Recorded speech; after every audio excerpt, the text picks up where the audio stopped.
Hello everyone!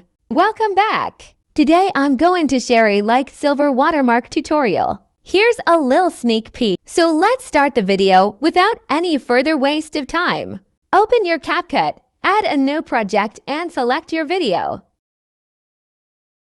Firstly, remove the ending.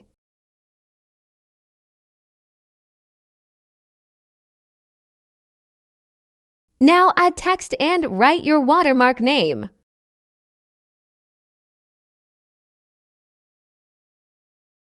Choose font and move to the style. Then select the color bright green.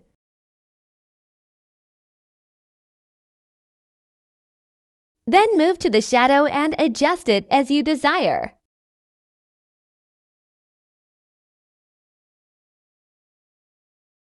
You can change the position of your mark if you want. Adjust the length of text according to your video's length.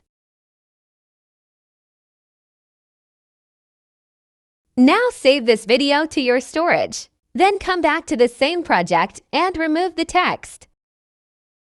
Now go to the overlay and add the video we just saved as overlay.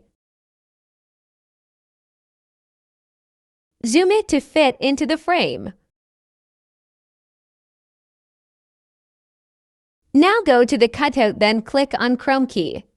Then click on Color Picker and choose green color and set its intensity 100 and shadow also 100. Now click on the upper clip and displace it as you want. Look how it turned out so far. Now you're allowed to save your video. Result. Hope you liked this video. If it was helpful, then give it a thumbs up and subscribe this channel for more useful content. Thank y'all.